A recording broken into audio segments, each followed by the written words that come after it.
And welcome to the Midwest BDC podcast series. Today we have Margaret Cherne-Hendrick of Fresh Energy, and I am Marnese Jackson, the Executive Director of the Midwest Building Decarbonization Coalition. And today we're going to start off our series getting to know members of Midwest BDC who were and staff who are a integral part of making sure that this coalition happens and why it happened and why Midwest BDC is here. So, just FYI, for those who don't know, Midwest Building Decarbonization Coalition is a 8-state regional coalition focused on ending fossil fuel production in homes and buildings before 2050. So that means that yucky stuff that we don't like, oil, gas, coal, but to be specific, gas, appliances that we need to get rid of, but also we need to get rid of those things that are causing us to get sick, like methane gas.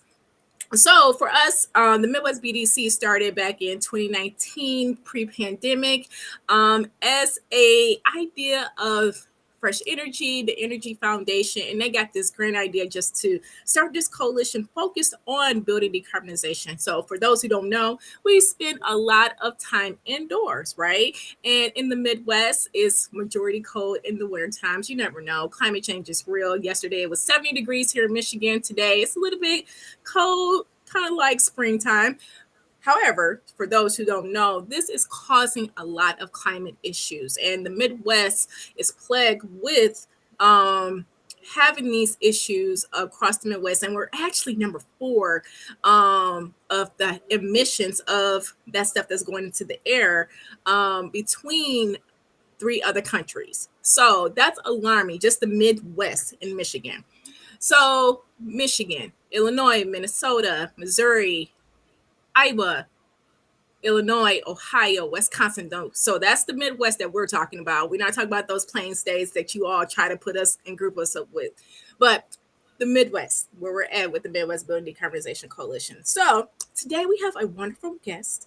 Margaret is here and has been here from the very beginning. Okay. This has been a long road to get a coalition started to be its own 501c3 nonprofit. So for those who haven't been through that process yet, you might want to talk to me offline about that process, because it really is a big thing and a lot of moving pieces. But once you went through it, you'll be good to go. So Margaret is here. She is a member of the Midwest BDC by way of a board member, but she was also a project manager of the coalition when it first got started. So, Margaret, we're going to bring you into this conversation. Could you tell us about you? Yeah, great to be here today with you, Marnese, and everyone else on the live stream today. I just love engaging with Midwest BDC. It's been such a journey, and so I'm just really delighted to help kick off these conversations to help folks know more about the coalition. So I am based in Minnesota. I currently work for a clean energy nonprofit. We're nonpartisan clean energy advocacy space. It's Fresh Energy. And I'm a senior lead of innovation and impact over there. So really thinking hard about how to equitably decarbonize economy-wide, really focusing on the building, transportation, and industry sectors. And like Marnese said, we really started thinking deeply about building decarbonization. So moving folks off of fossil fuels for space heating, water heating, cooking, really rigorously in 2019. And that was just born out of a realization that, the East and the West Coast had started to stand up these coalitions to start to engage with this issue. We see, emissions across the building sector rising, which is the opposite of what we would hope, given our many states' greenhouse gas reduction goals and the urgency to combat climate change. And what was more is, back in 2019, a lot of these coalitions were started in, a way that was really focused on sort of market-based solutions and kind of left the human resident and building owner element out of it. And so we really wanted to kind of focus our efforts and try to figure out how can we start to really build capacity across the stakeholder ecosystem in the Midwest to work on this issue, recognizing that there wasn't that capacity to date. And What's more, Marnese said it best, like the Midwest is really cold. We have days, not recently, but we have had days where, it's negative 40 degrees Fahrenheit for a couple days in a row. So how are you going to make sure that as you're thinking about transitioning off fossil fuels, that you are also giving folks a reliable way to heat their homes in the winter, and a cost-effective way? And so, what was really missing from some of these conversations on the coasts around how to mount this effort was this Midwestern element. So very different climate, very different political landscape. Back in 2019, we still had a lot of purple states, and if not, purple, then red in the Midwest, and very different, perspective on what it took to mount this type of energy transition. And really what I'm talking about is doing it with an equity first lens. And that was really the sort of genesis of starting to think about how to put together the beginnings of a coalition in 2019. Now, I should say we didn't launch officially until 2020, and we really didn't take off until Marnese came on board. So that's more to the story. Yeah, because the pandemic happened, and we spent a lot of time structuring, doing outreach and engagement. And for those who don't know, within our coalition space, we emphasize operating from the HIMAS principles for democratic organizing, the climate justice principles, of course, the environmental justice principles, which put an emphasis on centering people who are impacted the most and the worst by high energy burden, climate impacts, environmental racism. So, Margaret, I know we're just having a conversation. When was the aha moment when you guys started saying, "Hey, we need to focus on equity"? Because, of course, I came on November 2020, and you all have started in 2019. So, just so our viewers will know, like, how did that backstory happen? Yeah, from the very beginning. I mean, I think, again, just sort of recognizing the state of play on the coasts, is very much sort of engaging, heat pump manufacturers first and foremost. I will say that has changed. So credit where credit's due. But, in terms of taking a different theory of change for organizing in the Midwest, we really wanted to start, to again, center voices who would be most impacted by, this sort of policy and regulation in the conversation from day one. And, I think how we use energy in our homes is such an intimate part of our lives. It touches everyone. It's, how we cook for our children. It's how we maintain, an environment where we feel sort of safe and reliably comfortable.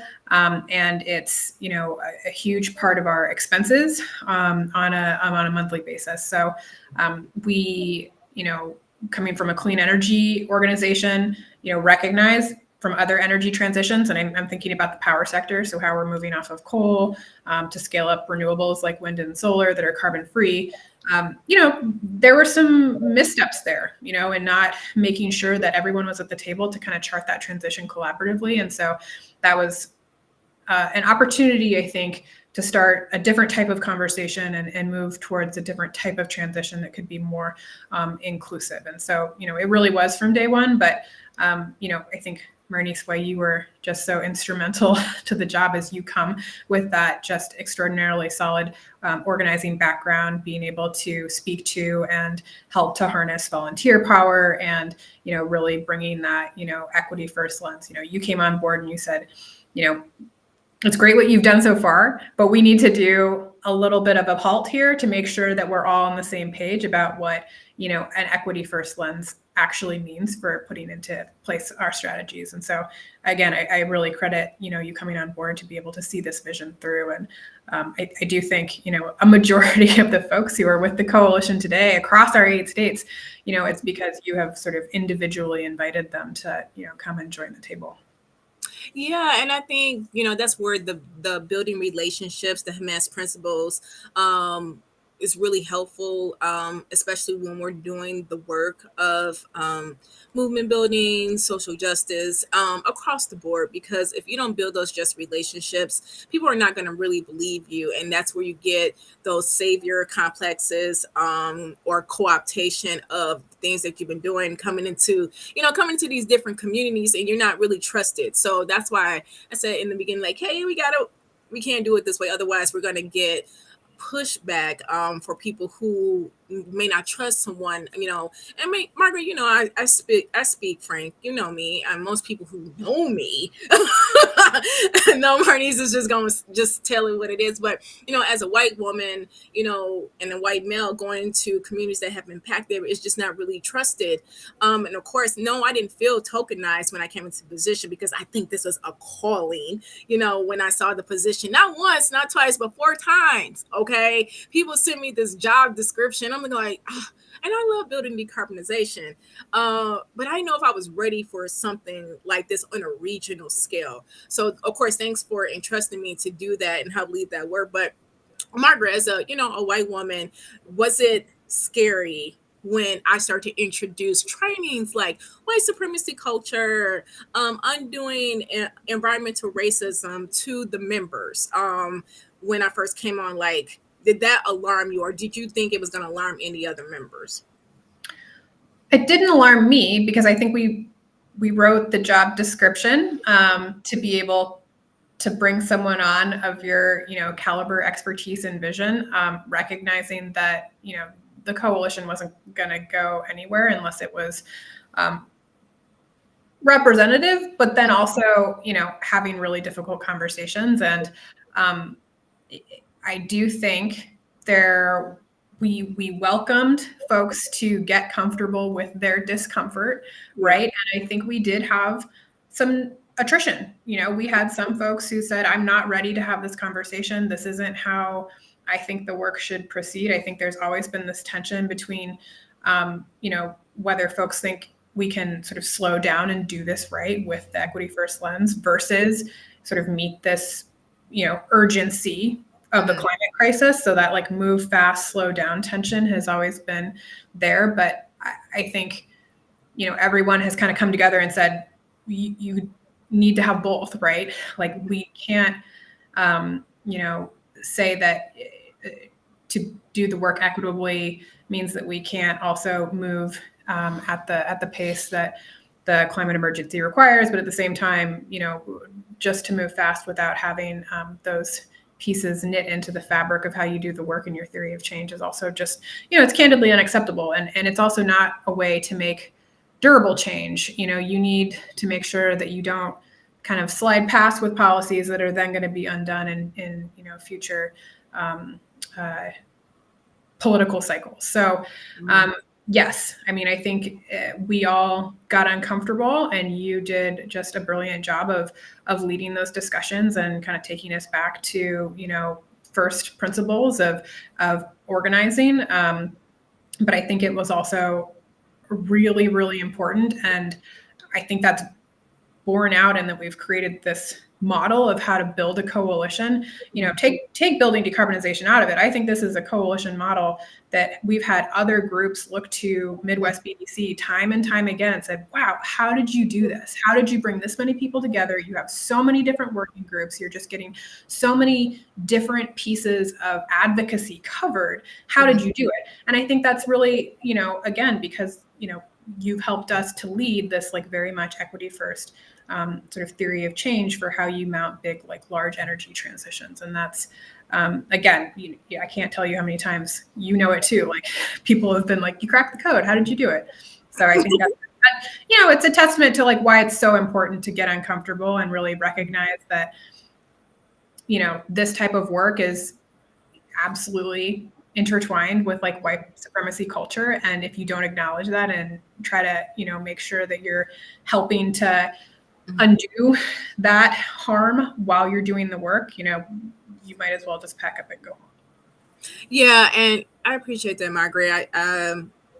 Because quite honestly, as a consultant contractor coming on, because FYI, for those who are not familiar with, getting a nonprofit started, sometimes you have to be under a contract or consultant type of format before you can become a full-time employee. So just FYI, I like to educate people as we go. But you could have you could essentially ended my contract when I was like, hey, we're gonna do this training about white supremacy culture, but you didn't, right? Because that white fragility, kind of comes into play. And then on top of that, we seen George Floyd get murdered on international TV, right? So it was like a lot to take in, for well, I know it could have been a lot to take in for our white members who were already there, but then also bringing new people in. Like, hey, we need to talk about this, and it's under a topic or a sector that you usually don't talk about. Like, for me, it was a little bit hard to figure out, like, how are we going to fit these topics around equity into talking about electric heat pumps, energy efficiency, like things of that nature. Like, how are they related? And so, Margaret, I say thank you for that, because it was definitely a need, and given the space to just show up in my authentic self, because as a Black woman, sometimes you're not able, well, most of the time you're not able to do that, right? So appreciate just letting me fly and just be Marnese and take this coalition to the next level, and trusting that, because a lot of people wouldn't have trusted a white woman or predominantly white organization to do this type of work. But I wanted to ask you, so with the big wins in the Midwest BDC history, what stands out to you the most outside of the equity that we still are working on as a coalition? However, but what's standing out to you the most? Yeah, well, I think it's a great question, and there are a lot of good examples, but I think probably the most timely that comes to mind is just, we have so much federal funding coming down the pipeline now with the Inflation Reduction Act in particular, and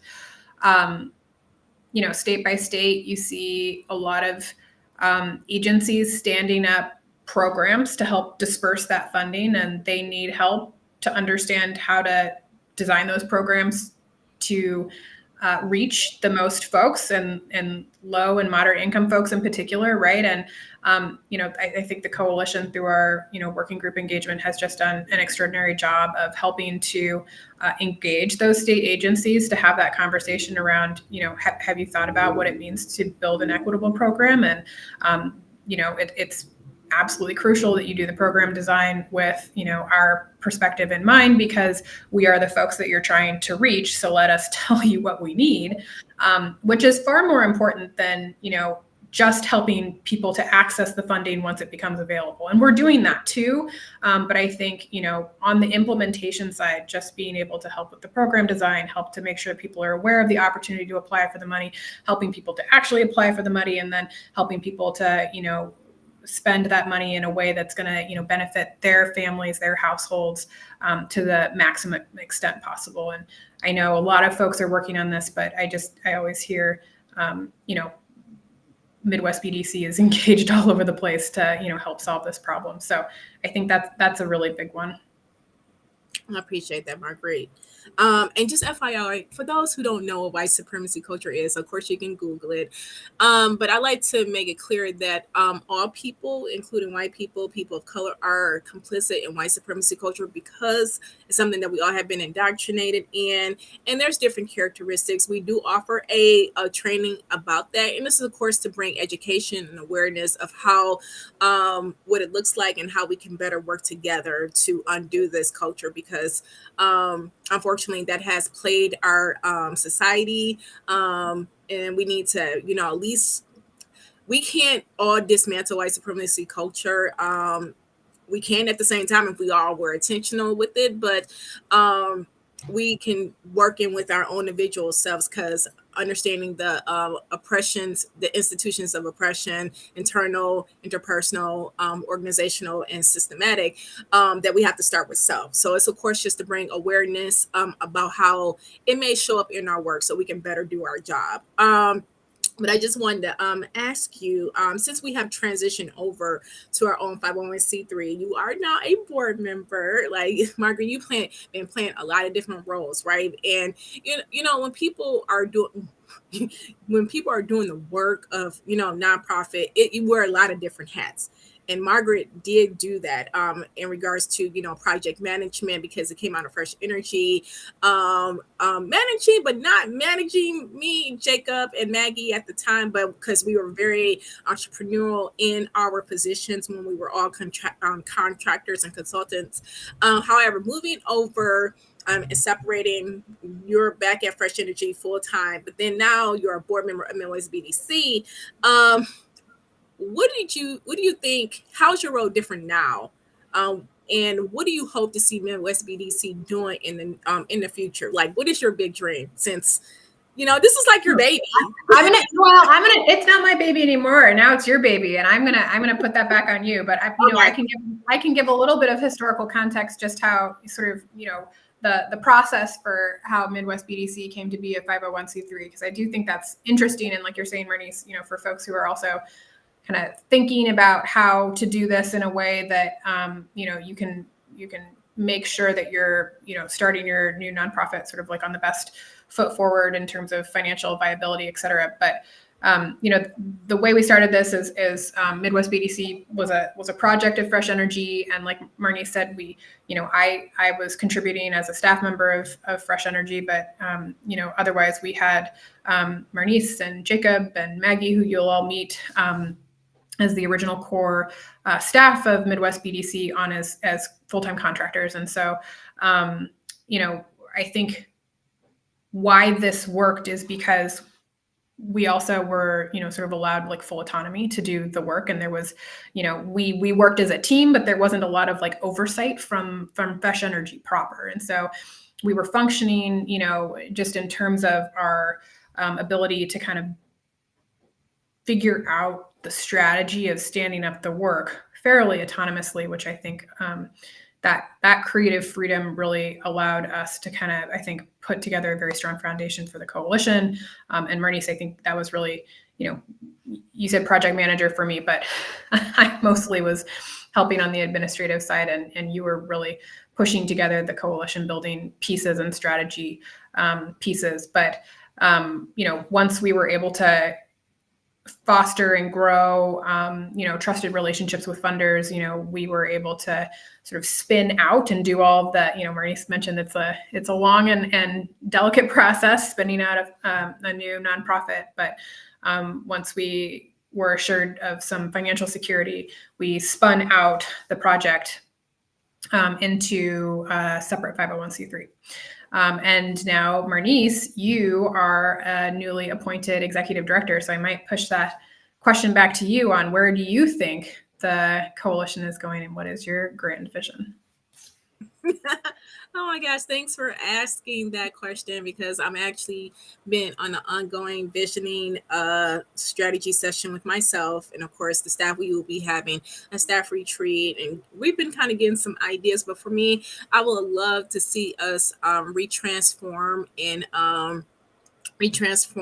how we do the work. Not to say we can't keep the same practices, because we have built a really good foundation. However, I would love for us to be more rooted in community, and be able to support our member organizations in every state. So, of course, that's going to be a heavy lift in fundraising for me, because I do think we need to staff up in each state because so you can have that support, because Marnese can't be everywhere.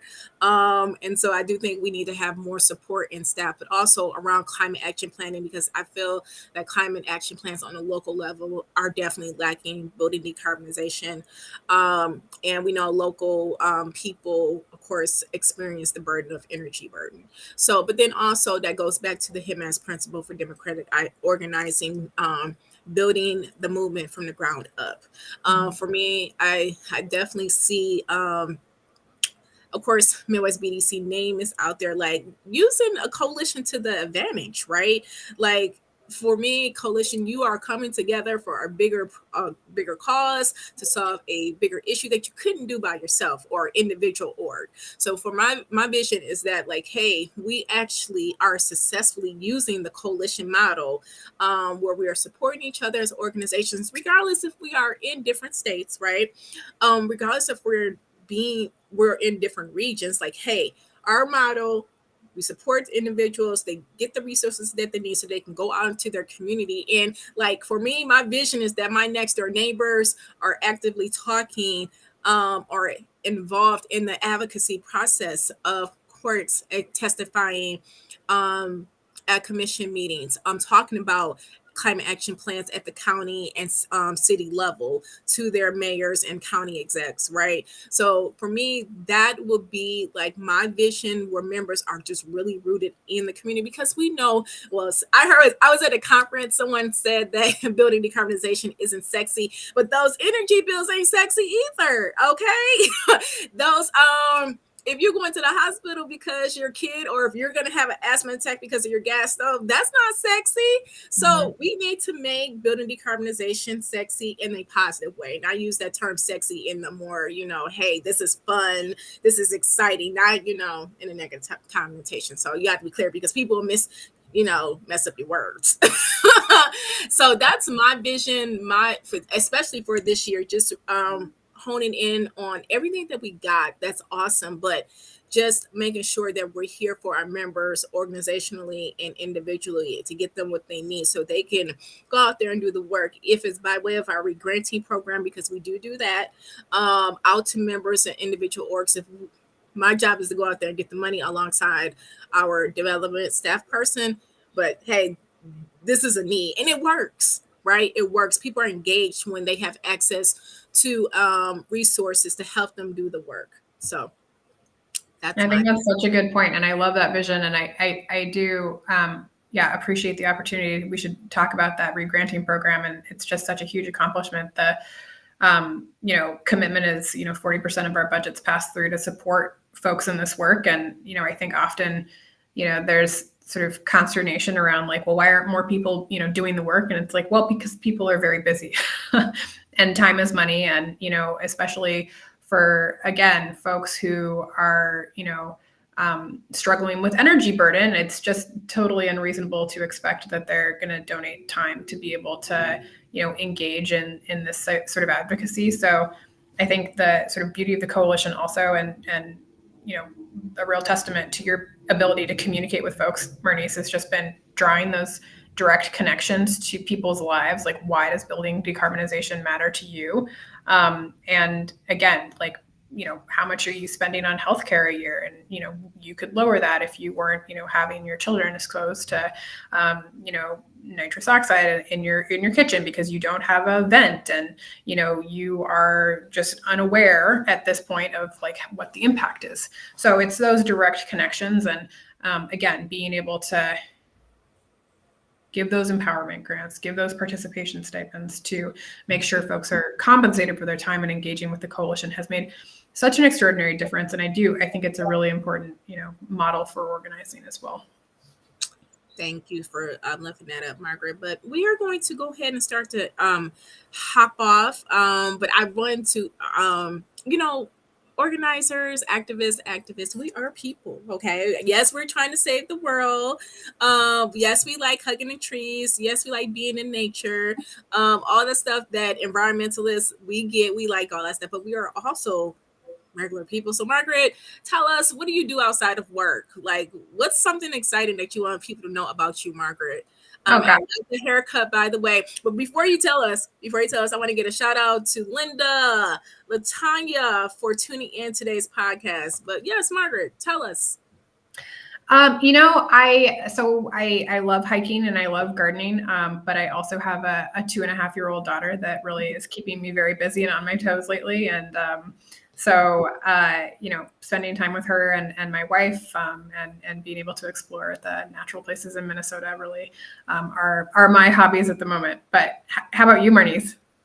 So for me, of course, I have a teenager and a teenager, London and Dawson. They keep me busy. I'm for those who follow me, yes, you will see my kids. And they have been within the movement. London participated on the podcast, but for me, outside of mommyhood, activism, and work, I enjoy kayaking, going to listen to poetry, comedy, and music. Like those are my things. Okay. Of course, I like to hang out with my friends and my family. Very family oriented. So yes. Shout out and happy birthday to my niece. Yes, my niece. She's 12 now, and she got an iPhone. So she was really excited about that. I was actually more excited than she was because it was like, yeah, you get an iPhone, but I didn't get an iPhone when I was 12, but it's whatever. She could be streaming this right now for all we know. Yeah, she better be as well. It is 3:30, so she might be out. She may be tuning in to Auntie. So yes, we are regular people. We do not just show up to meetings and hijack them. We do not just show up to public service commission meetings and tell the politicians what they're not doing for us. We are people too, just FYI. So I wanted to say thank you so much, Margaret, for being here and all your service to Midwest Building Decarbonization Coalition. Of course, we will see you soon out here, and congratulations to all the work Fresh Energy is doing in Minnesota.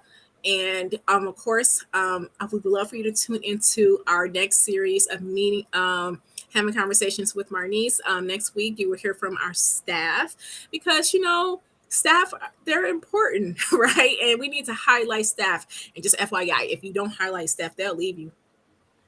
So, so you need to highlight and pay your staff good, FYI. So, yes, Margaret.